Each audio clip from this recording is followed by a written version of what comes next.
So what's up guys, it's here by Ninja and welcome back to another big baller video on Call of Duty Black Ops 6 Multiplayer Season 4. In today's video, I plan to show you guys my updated best settings, my best aiming, my best sensitivity, best graphics, best audio, and much more within this Black Ops 6 settings video. If you guys are curious about how I play the game, how I'm able to perform so well, aim like I'm using aimbot it looks like, even though controller has a ton of aim assist, and want to be able to play the best, then you've come to the right video.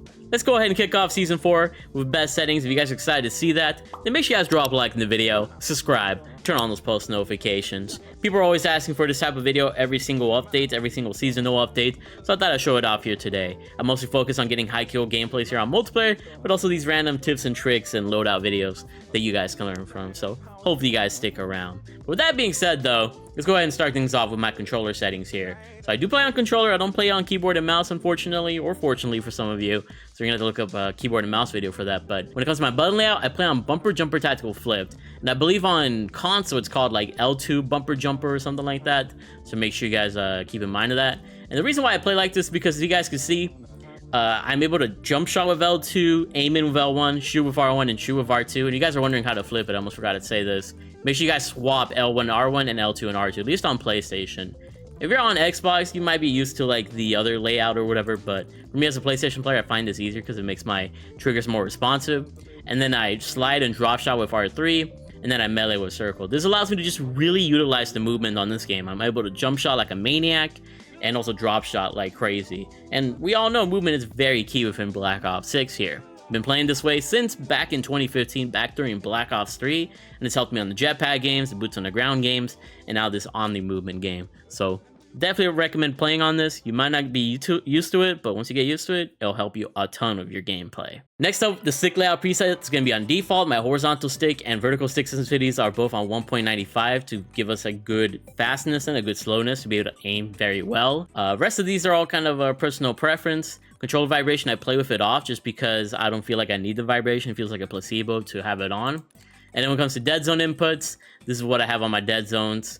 In case you guys are curious. And then moving on to the aiming settings here, if you guys are wondering about my sensitivity multiplier, they're all at 1 here, as you guys can see. Aiming advanced settings, if you guys are curious about my look inversion, they're all standard. Aiming sensitivity transition timing is going to be instant. You don't want to do gradual or after zoom, you want to be snappy, and that's what instant is for in my opinion. This used to be bug in the beginning of the game, but now it's not. Third-person ADS correction type has got to be assist to get as much aim assist as possible when you're in third-person mode. And an aim response curve type should be dynamic. This gives you the stickiest aim assist and allows you to be on track on your opponents as much as possible. Some people like standard, some people like linear. So at the end of the day, it is personal preference. But through repeated YouTube videos back 5 years ago, 4 years ago, especially through JGod, dynamic has always been what people tend to stick to, no pun intended. And don't mess with the aim response curve slope scale because it messes with the stickiness, and you should just keep it at 1. Custom sensitivity per zoom is going to be on, and for the low zoom through the 5x zoom optics, I always keep it at 0.90 just because I want to be a little bit more accurate with those. And with the higher zoom optics, I make it higher to 1.20 because they're a little bit sluggish, and I will make it a little bit quicker. Moving on, we got the target aim assist on. Obviously, we need our aim assist as controller players. It's what allows us to really go crazy. And then going over to the movement now, we don't care about the motion sensor controls. We got sprint assist on. And when you have sprint assist on, you should also have sprint assist sideways and sprint assist backwards. Unless you hate Omni movement, you should take this off. Now, when it comes to having stacked with sprint assist, you could do that, but I'm telling you, I used to play on off, but ever since BO6, having sprint assist on has helped me a ton to mastering the Omni movement in this game. And then when it comes to manto assist, I have it off. You know, up to you if you want to have any sort of manto assist. I really wouldn't recommend it. Crouch assist is going to be off as well, and then crouch assist tactical sprint is going to be off. Corner slicing is going to be on, unless you want to turn that off. It's where your character kind of leans when you're going around the corner. If you hate that, make sure this is off.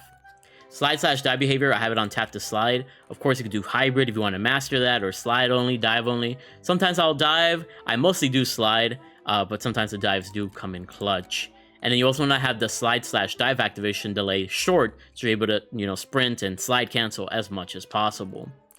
Moving on forward, we got the automatic airborne mantle on, sprint restore on. I think this is all pretty much personal preference. Parachute automatic behavior, I have that off.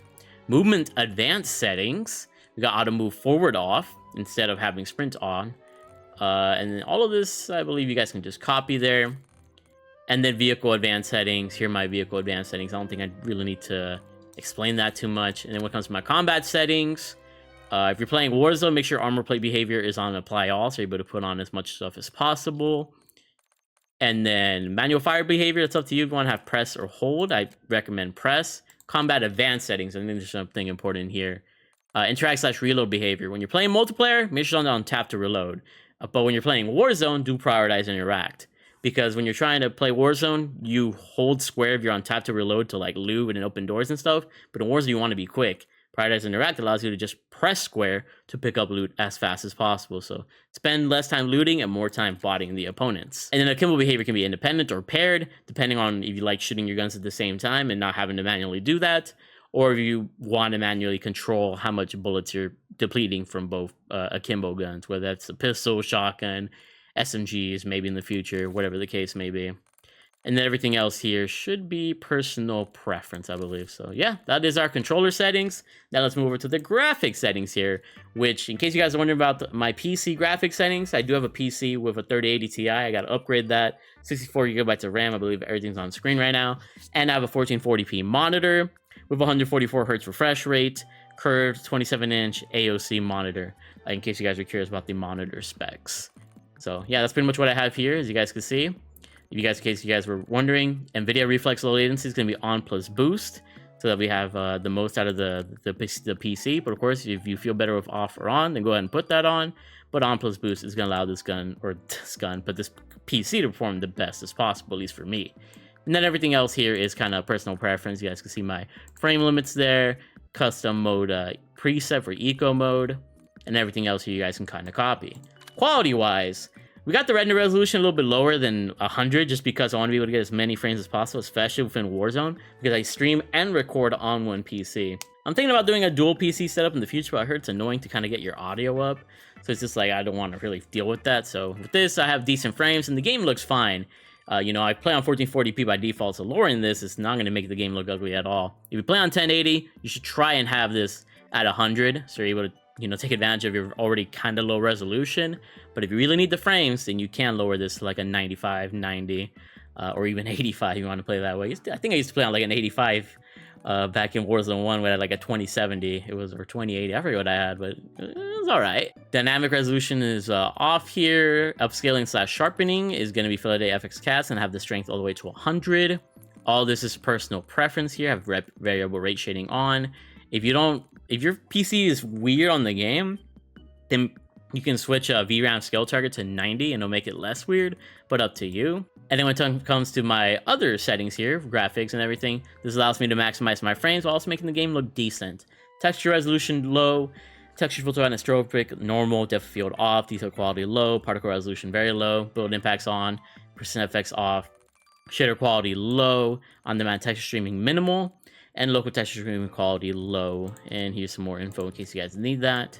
And then shadow quality very low, SSS off, occlusion and screen space lighting off, SSR off, shadow reflection quality low, tessellation off, volumetric quality low, diffuse physics quality off, weather grid volumes quality off, and water quality is going to be off, which allows me to kind of maximize everything. And then you don't got to mess with these unless you have a fear of spiders for whatever reason for zombies. Field of view is going to be 120, and the reason why I like such a huge field of view is because I'm able to see as much of the field as possible, allowing me to pick out opponents and be a little bit more keen and aware of my surroundings. Some people like 105, 110 FOV, so things look a little bit bigger on their end, but I want to see as much information as possible. And that's where my ADS field of view being independent over affected is pretty much my benefit there, because when you have ADS field of view affected, when you ADS, your field of view is going to be the same as your regular field of view. It's going to be, you know, 120 in this case if I wasn't affected. But because I'm independent, your FOV goes down to 100 or 80, one of those two, which means everything looks a lot bigger and a lot closer. And you're probably wondering, Hero, why aren't you trying to see as much as the field as possible? I'm like, yes. But when I ADS, typically in the mindset when you're ADSing, you're trying to focus in on something, you're trying to kill somebody, right? So making everything look bigger makes you allowed to aim better and thus have more control of your recoil, at least in my eyes, in most situations. You could be affected, but I like independent more just because I'm able to be more accurate, at least I feel like, at those longer ranges. So just a little explanation of why I play the way I play. Weapon field of view is going to be wide, so the gun is as small as possible, and I can see as much of the screen as possible. Third person field of view, 90, it's the same as 120 here for me. And then vehicle field of view is going to be wide for the same reason. I want the vehicle to be as small as possible, so I can see as much of the field while I'm driving, or whatever the case may be. World motion blur and weapon motion blur should both be off. If they're on, you're doing yourself a disservice. It's like if you're going around a corner, everything's just gonna look blurry. There might be somebody, you know, hiding in the house in the distance out a window, but all you're gonna see is like a shadow or a blur. Not worth having motion blur in a multiplayer game. For campaign, obviously this is cool, or zombies, but if you're trying to be competitive, you don't want that on. And then first person, third person camera movement should both be at least 50%. Do not have it 100, because if you have it 100, you're kind of screwing yourself over there. And then everything else here is personal preference. But yeah, I'm gonna hop on my console real quick to show you guys my console graphic settings, and then we'll hop back on my PC here to show you guys the PC audio settings. So here we are on my PS5 to go over the console graphic settings. Here we got the display of 120Hz refresh rate on, because having the 120 frames makes us more viable to play against PC players and gives us an advantage against those PS4 and Xbox players, whatever the Xbox One players. So put that on if you can. Gamma brightness, you know, that's kind of up to you at that point. Eco mode preset is going to be off, but of course you can do efficiency or lower consumption. I just have it off though. When it comes to the quality settings, world motion blur and weapon motion blur should both be off. I explained this a little bit more in depth in the PC graphic settings. Depth of field should also be off. Fidelity FX cast on, and the strength should be at 90, just so you get a lot more color and you're able to pick out opponents a lot more easily that way. On-demand texture streaming can be optimized if you have decent internet, or you put it on minimal if you don't have the best of internet, so it doesn't take too much bandwidth for you and make you lag. And then for their view settings here, we got all this off unless you have arachnophobia. Field of view is going to be 120, just so we have as much FOV as possible, and independent ADS field of view, which I went into detail on my PC graphic settings. Weapon field of view wide, so you can see as much as possible of the game, and same with the third person field of view. Vehicle field of view is also wide, and then first person and third person camera movement are both least 50%, so we don't have as much shakiness as we're trying to shoot our opponents here.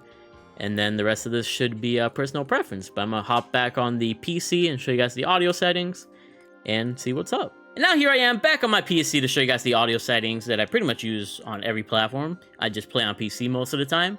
Master game volume is going to be at 100, just so we can hear as much of the game as possible.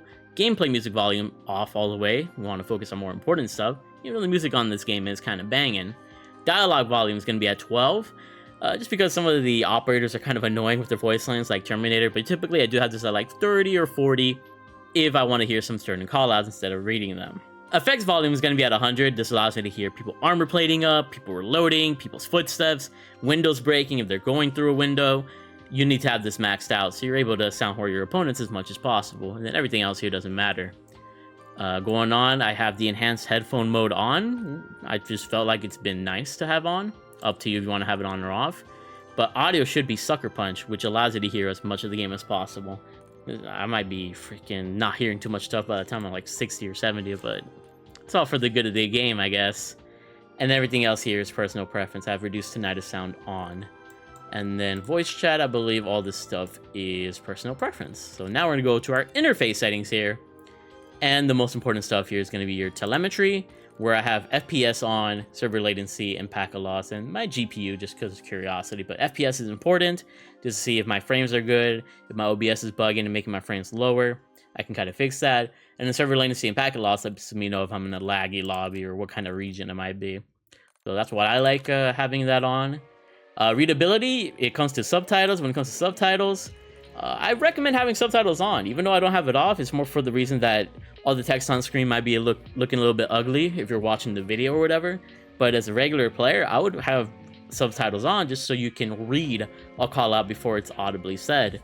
That way you're kind of more prepared, especially in a chaotic map like Nuketown or whatever where a lot of streaks are being called in. There might be a chance when they call out a streak being used that it's kind of being delayed by other streaks being used, and the text doesn't really delay itself, so you're able to read a lot more quickly than hear the call out. So that's why I would recommend subtitles on. Once again, it's up to you.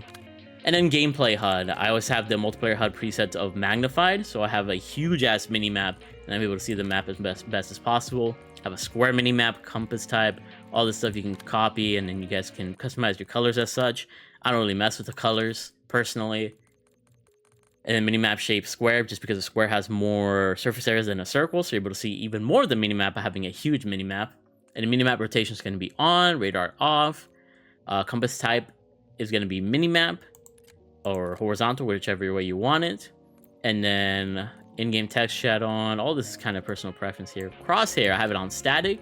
Center dot is cool too, but I think static's just a little bit better. Allows you to be more, you know, a little bit better over your aim, in my opinion. And the crosshair dot should be on. Crosshair spread on. Center dot scale largest. And then some people change their colors to like a purple or something. I just keep it on white. I don't think you got to change it too much, but up to you if you see certain colors better than others. And then everything else here is up to you. But yeah, there you guys go. That is my full controller settings, graphics, audio, interface settings on Black Ops 6 multiplayer as of the Season 4 update. Hope you guys enjoyed. Let me know if any of these settings surprised you, if you're going to be copying any of these settings. And once again, drop a like and subscribe if I helped you in any single way. I will be uploading the LC10 and the FAR in due time, maybe even next week. Just need to see some support on the channel. I just want to say thank you guys for love and support as I've been, you know, grinding my life away this freaking last 4 seasons.